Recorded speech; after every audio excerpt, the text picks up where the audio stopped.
Dear student, अब हम optical bench की मदद से कॉन्वेक्स लेंस की फोकल लेंथ फाइंड करना चाहते हैं। तो कॉन्वेक्स लेंस की फोकल लेंथ को हम u और v में ग्राफ बना के भी फाइंड कर सकते हैं और इसे हम 1/u और 1/v में ग्राफ बनाकर भी फाइंड कर सकते हैं।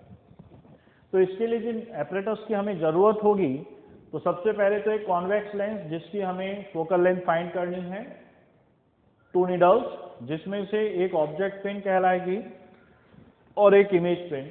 3 अपराइट्स, ये ऑप्टिकल बेंच में स्टैंड होते हैं जहां पर हम ऑब्जेक्ट पेन को, लेंस को या इमेज पेन को रख सकते हैं, और एक ऑप्टिकल बेंच। ये पूरा अरेंजमेंट जो है ऑप्टिकल बेंच कहलाता है। हमने ऑप्टिक्स के चैप्टर में पढ़ा है कि कॉन्वेक्स लेंस से इमेज का बनना डिपेंड करता है कि ऑब्जेक्ट की पोजीशन क्या है। ऑब्जेक्ट की अलग अलग पोजीशन के लिए बनने वाले इमेज की पोजीशन भी अलग अलग होती है।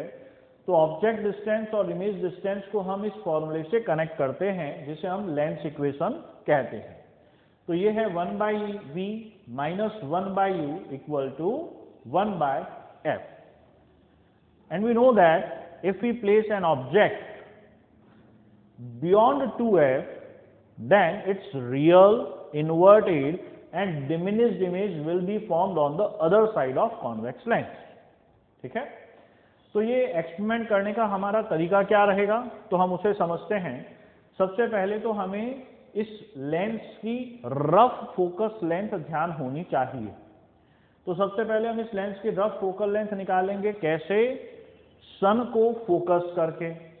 आपने बचपन में एक खेल खेला होगा बेटा कि मैग्नीफायर लेंस से सन को कागज पर फोकस किया होगा और कुछ देर बाद कागज में आग लग जाती है।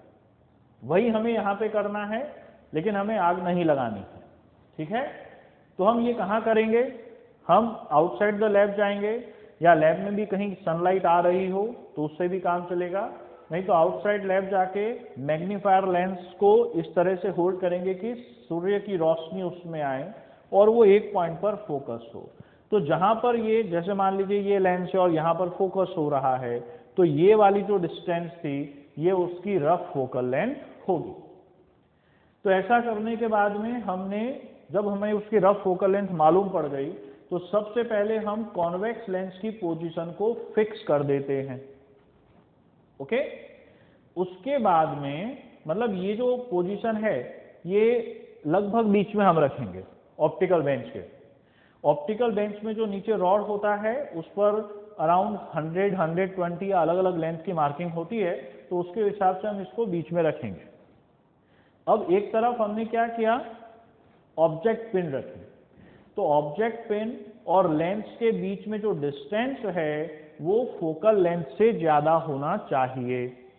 ठीक है बेटा, तो हम क्या करेंगे, ऑब्जेक्ट पिन और लेंस के बीच में डिस्टेंस को फोकस से ज्यादा रखेंगे और लेंस के इस साइड से हम उसे देखने की कोशिश करेंगे।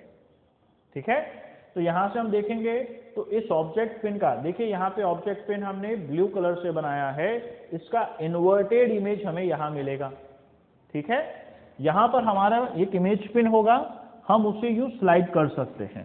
ध्यान रहे ऑब्जेक्ट पिन को स्लाइड नहीं करना है, इमेज पिन को हम आगे पीछे स्लाइड करेंगे और एक ऐसी पोजीशन लाने की कोशिश करेंगे जहां पर inverted image of object pin और इमेज पिन एक दूसरे के ऊपर आ जाए। ठीक है, और इस तरह से देखने पर उनमें पैरेलैक्स ना रहे। ध्यान रहे जब हम गर्दन को इस तरह से मूव करेंगे तो ये इस तरह से मूव होना चाहिए, तो इसका मतलब इसमें पैरेलैक्स रिमूव हो चुका है। लेकिन अगर ये इस तरह से मूव होता है बेटा, तो उसमें पैरेलैक्स रिमूव करने की जरूरत है। इसका मतलब हमारा इंस्ट्रूमेंट अभी सेट नहीं है। तो हमें इस तरह से इसको पहले पैरेलैक्स रिमूव करना है। तो जैसे ही पैरेलैक्स रिमूव हो गया, इस u के कॉरस्पॉन्डिंग हमें v मिल गया। ठीक है, ये हमारा एक रीडिंग हुआ। अब हम इसको थोड़ा सा दूर लेके जाएंगे। ठीक है, u का सेकंड वैल्यू होगा, फिर वापस यही प्रोसीजर करेंगे, उससे हमें कॉरस्पॉन्डिंग v की वैल्यू मिलेगी। तो ऐसे ही हम लगभग 5 से 8 वैल्यूज हम लेंगे। ठीक है, इसके आगे हम कैलकुलेशन अभी समझते हैं आगे। पहले हम एक बार इंस्ट्रूमेंट देखेंगे, फिर कैलकुलेशन पार्ट देखते हैं।